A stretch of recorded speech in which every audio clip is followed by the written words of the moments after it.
that you bring in, and that's stifling small businesses, not allowing them to grow. So I don't believe and I will not support any new taxes, because there is a better way. I'll find that better way, and we'll make sure that we get what we need without any new taxes. Thank you. Michelle?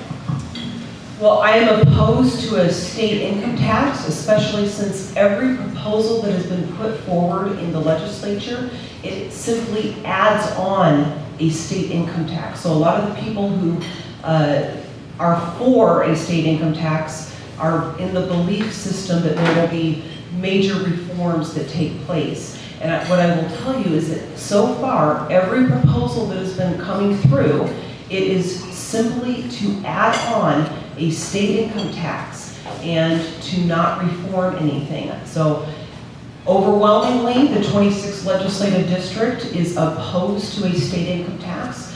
And I am also proud to say that I am opposed to a state income tax as well. Thank you. Marco? I'm also opposed to a state income tax. We have seen the failed policies in Seattle. We don't want to go that route. I believe in going in there. We do have a lot of wealth in the state. Going in there, let's find solutions. Let's look at the budget. Let's see how we can redistribute and direct that funding that is there right now. We are tired. We are tired here in Seattle and Washington. You know, endless taxation is. I mean, we're not free, right? With the government keeps asking for more and more and more of our money. Individuals are not going to have the incentive to want to be better, to want to get more money. Corporations and businesses are not going to be attracted to the state. Why? Because if they do, and they come here and we keep raising taxes, you know, they're gonna leave. They're gonna leave, and that's not fair for us. That's not fair for us, and that's not fair for the peninsula. Thank you. Joy, same question. No, I do not support continuing to tax our citizens. Washington State, 26th District, doesn't matter. The question I would want to ask everybody, and what I want you to ask yourself is, the tax structure, it's regressive. If the tax structure is regressive, that means the poorest of the citizens here in Washington State pay a higher percentage of their income towards taxes. Why is that? Why is it that if you're $500,000, you're paying approximately 2% of your income towards taxes? But if you're making $21,000, it's 16% approximately. That's the question we need to ask. Where is that fair? So I don't think it's, do we support taxes, but what we support is a more equitable tax structure, a more progressive tax structure, rather than a regressive tax structure. Thank you. Next question goes to Michelle. And this is, do you support a carbon tax? Yes or no? No, I do not support a carbon tax. Unfortunately, one of the biggest problems with the carbon tax is that it will actually wind up taxing some of our most poorest and most vulnerable folks. In Key Peninsula, we have a lot of people who are older, that they're on fixed incomes, they have older vehicles, and that carbon tax would have overwhelmingly burdened them more than other folks. I think the carbon tax is not a very fair tax. In addition, what I will say is that when the initiative came forward, which once again, the 26th district overwhelmingly opposed the carbon tax, and I am proud to also say that I oppose the carbon tax as well.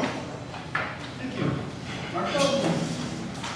I do not support a carbon tax. It is not going to be, it's not conducive to good business here in the state of Washington. We want to grow, we want to attract businesses. It's going to scare them away. It's going to scare them away, and like Sarah Michelle Collier said, it's going to affect those who are more vulnerable. Right? As it stands right now, that's not a good solution. Let's go in there, let's find a different approach, and that's what we should do right now. My understanding of the carbon tax is that this is penalizing polluters, businesses who are polluters. So with that said,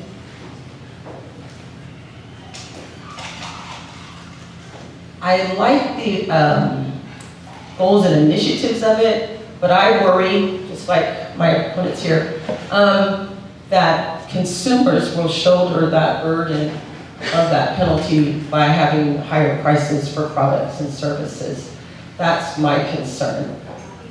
But I think there's alternative ways for folks to do business here in Washington State. So I'm hoping that those businesses will look at that, and instead of us penalizing them and taxing us, figure out alternative ways to do their business that doesn't pollute our environment. Thank you. Well, we're one of the cleanest states in the entire country. We're one of the cleanest states in the entire country. We don't need a carbon tax because we are one of the cleanest states in the country. This is another one of those feel-good taxes. As I answered in my last question, I'm in favor of no taxes. This one is one of the worst. So I'll piggyback on my last answer and say that I'm in favor of no taxes. I'm in favor of looking for a better way. Thank you. Very good. And so the next question goes to Marco. Question is, what will you do about unfunded mandates that are costing school districts, counties, and cities significant expenses? Unfunded mandates.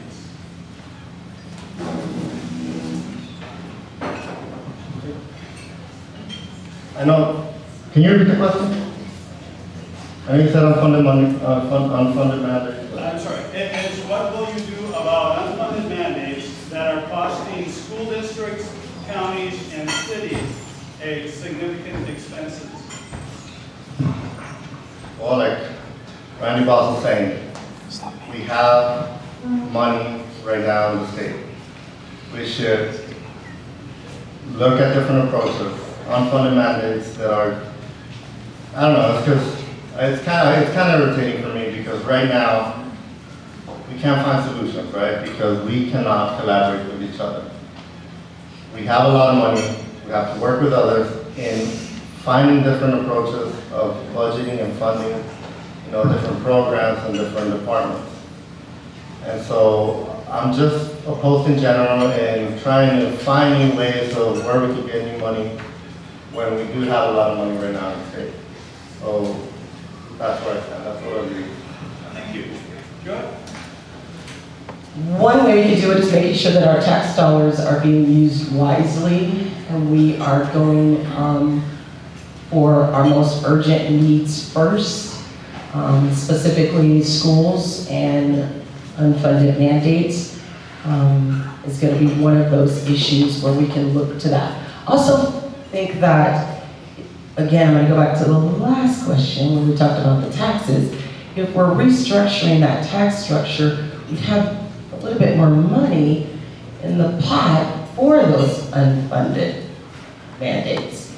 So it all works together, and it's all interconnected. If we fix one, it's kind of a snowball effect of fixing other issues as we think about it.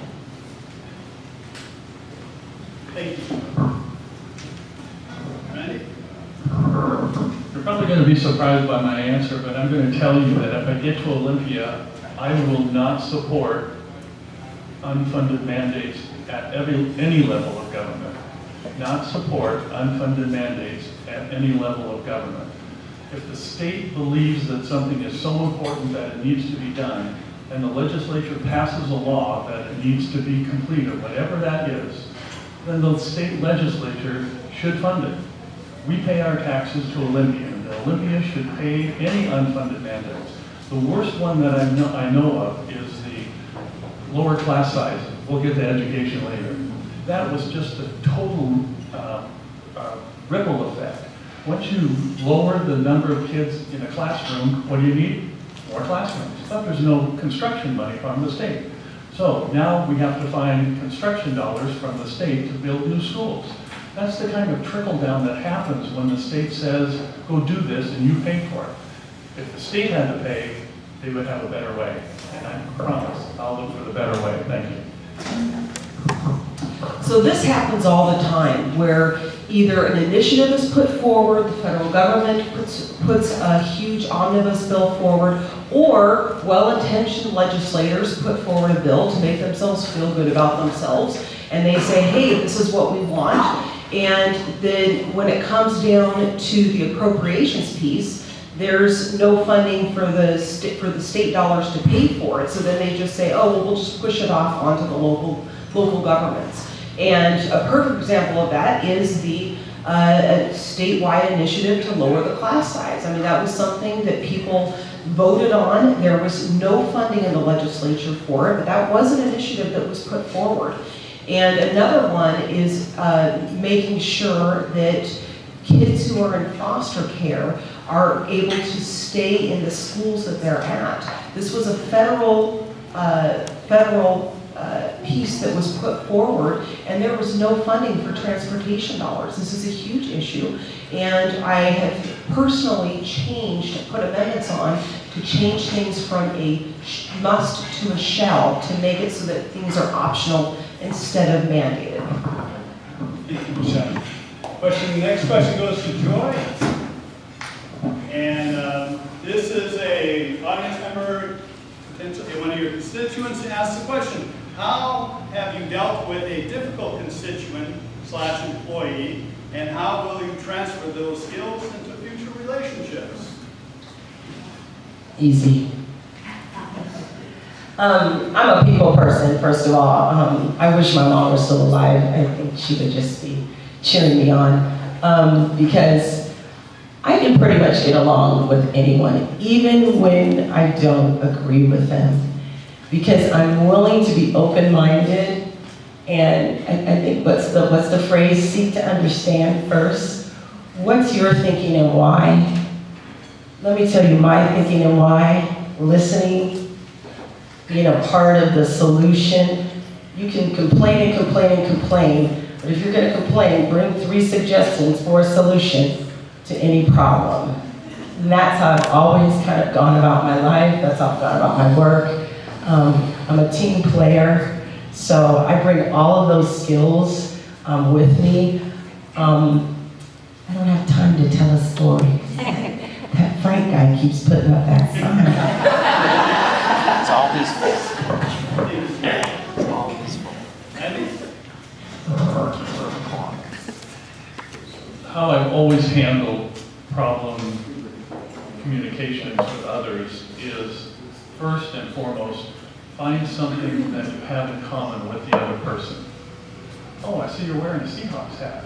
You go to the game a lot? Oh yeah, we go every week, so do we. How do you like winning? We talk about football. And then we have something in common. So that person, I care about that person cares about me. So that's how you start the conversation to solve the problem. Find something in common with the other person who's not agreeing with you, and then go from there. And then broach the issue. And I think you'll find that you'll usually get to at least a civil conversation beyond there. Thank you. Michelle? So, you know what's very interesting is that just recently, on April 24th, there was a Peninsula School Bond that was put forward. And this is something that Mr. Boss heavily opposed. And I want to read to you what some of the comments were that he put on Facebook. It says, really, seriously, to someone who opposed it, you have the audacity to say he doesn't understand how this part works and he doesn't care to learn as it undermines the so-called plan. Okay, expletive hole. I don't get it, really? You're such a smart expletive, wise guy, that maybe you can really impress me by telling me, because you are so expletive smart, exactly where the $25 million we gave the school district this year in M&O money went. So this is something that, I am sorry, while you are in Olympia, it is your job to listen to everybody, regardless of where they stand on the political spectrum. I have many people who disagree with me? Time's up. Yes. Yeah, well, actually, then it goes to you, you get the mic. But first of all, Randy gets to do a big Well, what you got was the end of the story, not the beginning of the story. For months, one of the opponents to, or one of the proponents to the school bond in Gig Harbor knew very well that the school board was taking the $25 million M&O money and providing it to teacher salaries instead of fixing the schools. So this gentleman, he kept going to social media and just spewing social media lies. And I actually ran into him one time at a meeting, a school board meeting. He was a very nice guy. We talked, and then the next day, he puts this outrageous post on social media. I was so disappointed that I took a little, I think, with justice and told him that I didn't appreciate him in any form or manner, and asked him to please, that's not an excuse, it's just a result of giving it the best try I could for a long time, and then not breaking through. Thank you. Thank you, Randy. Michelle, you get your minutes to answer the question. Well, it's very interesting because so far my opponent has put out, his supporters have filed a false complaint against me because I gave funding for the developmentally disabled for an air conditioning unit, and I'm about ready to be exonerated any day now. And instead, he has put forward several lies on multiple flyers and also a video. And let me tell you something, even though he has done all of those horrible, nasty things, and he has done everything he could to provoke me, I will promise you, I will never go on social media and act the way that he has. Can you please repeat the question, because I don't know what you're talking about.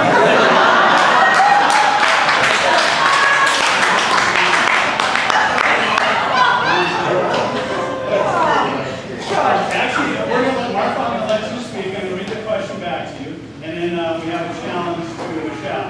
So with that being said, so you'll get yours right after Mark will speak. And I would appreciate it if I could go after that comment, please, so that it's attached to the. you want to go after Mark? Mark, you can Makes see sense. Mark. It makes sense. Go on to the second part. Wow. First of all, I have no video out. That's a misnomer. I have not accused my opponent of anything. I put factual details out. And my opponent has not denied any of those, but she's chosen to re-attack me for putting facts and figures and numbers on the table.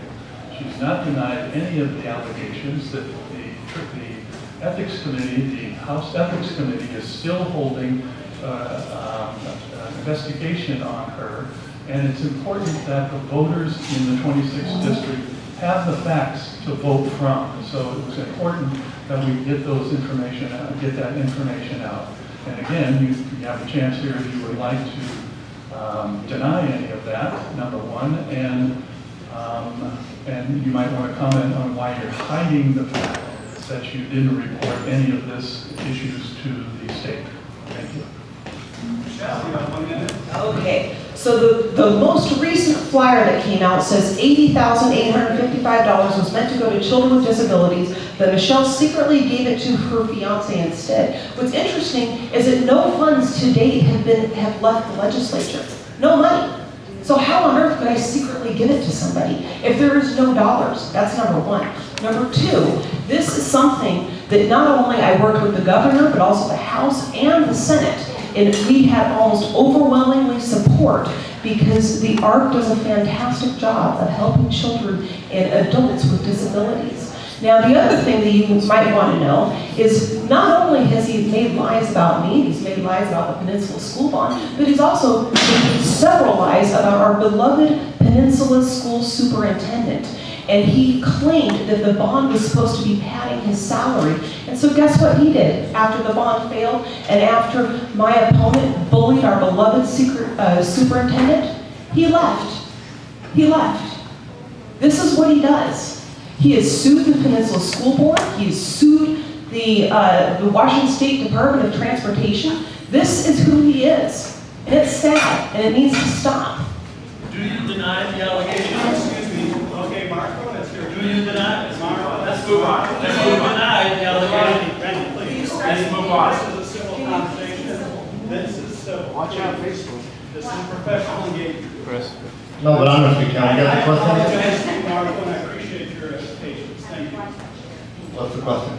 Okay, so back to the question, which was, how have you dealt with a typical constituent or employee, and how will you transfer those skills into future relationships? Yeah. Well, by having patience and listening, truly listening to what they're trying to tell you.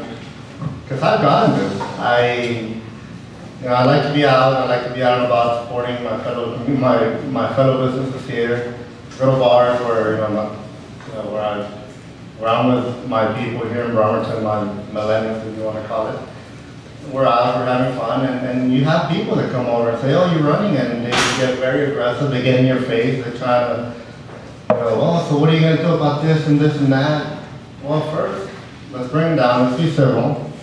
Let me tell you that I'm not your enemy. I'm trying to go in there to fight for you. I appreciate the passion. That's what I have. Let's find commonalities. This is the approach.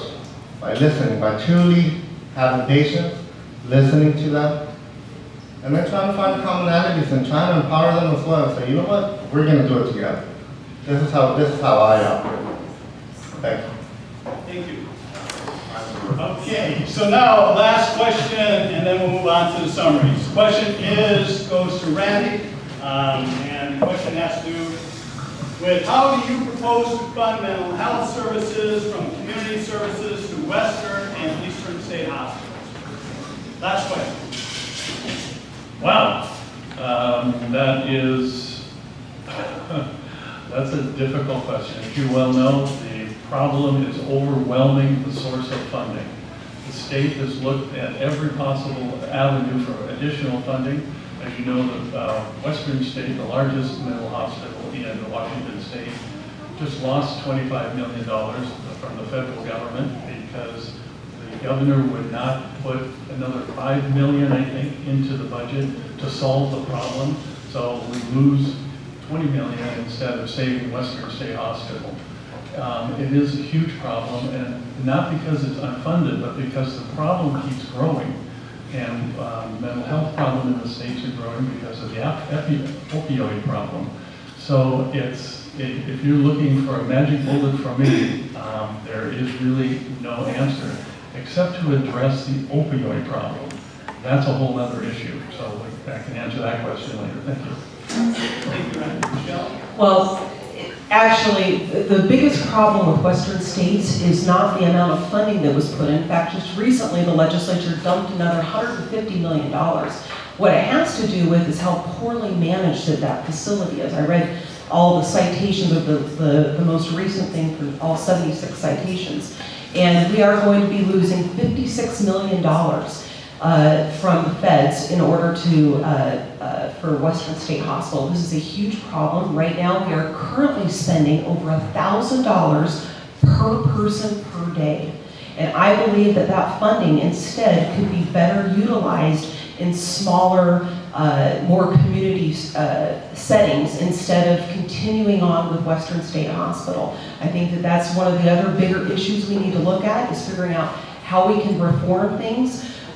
What we tend to do in our state is putting a whole bunch of money and resources in on the rear end of a problem rather than focusing on the preventative piece. I personally like to see some of those dollars put on the preventative end. Thank you. Marco, same question. Yeah, so honestly, as a new candidate, I'm not very fluent in this issue. I'm not going to lie to you, but I will look at the issue, and I will learn, and I will see what the issue is, and I will find a solution to it in a collaborative effort. That's all I can tell you. Thank you. Enjoy. I'd like to see private-public partnerships come together. Also, we can always look to other cities, states, communities who are doing it the right way and try to use it here. Why are we trying to recreate the wheel when the wheel's already been invented? I think we can use some of those ideas and suggestions from folks who are doing it the right way. But mental health is part of such a larger issue. Why is this person suffering in the first place? Is it housing? Is it income? Is it jobs? These are all really complicated issues that we have to tackle. We're so reactionary. We're always trying to manage it instead of prevent it. And I feel like, why are we not focusing on prevention rather than management of the issue? And not process improving Washington State. Has anybody gone in there and process improve their HR, their hiring practices, what they're supposed to do on a daily basis? There's just an idea. Thank you, Jody. So that concludes the question, a rousing question and answer session from our panelists today. And we now conclude with the 2-minute summary. For the next in line would be actually Michelle. Please begin with 2 minutes. Here you go. Well, thank you everyone for being here today. One of the biggest things in Olympia is that there is a very close margin between the Republicans and the Democrats in both the House and the Senate. And so as a result, you have to be able to work with others across the aisle to get anything done. I have a proven record. I've been recognized for my bipartisanship. I'm very honored in the sense that I've also been recognized for my ability to work with pretty much anybody in Olympia to make sure you get things done. And I do a very good job of picking issues where I'm not grandstanding, I'm not lambasting a bunch of other people. Instead, I'm focused on the solutions. I also have an open door policy, so anybody, regardless of where they stand on the political spectrum, in fact, you don't even have to be in my district. And I promise to continue to have an open door, even for folks when they're not as friendly. It's my job to listen to everybody, regardless of whether they like me or whether they disagree with some of my policies, and I plan to continue doing that work. Thank you very much. Thank you. Marco, please. Well, I offer you a different approach of doing things. I offer you someone who is truly trying to go in there and find solutions. I might not know everything, like I just said earlier, but I know I could pick up any issue and I could work across the board to find solutions. I have been tried and I have been tested.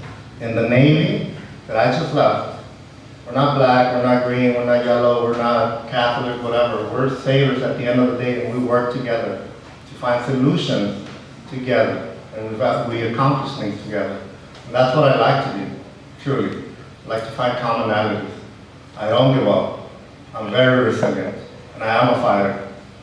I have a very unique story, but I say it because I want to show you and I want to prove to you that I believe in opportunity.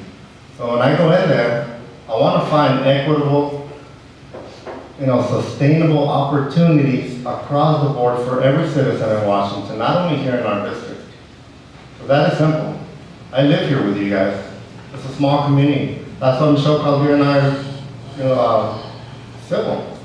Because I told her a while ago, you know what, I might win or lose, we're not going anywhere. It's a small community. We have to respect each other. We have to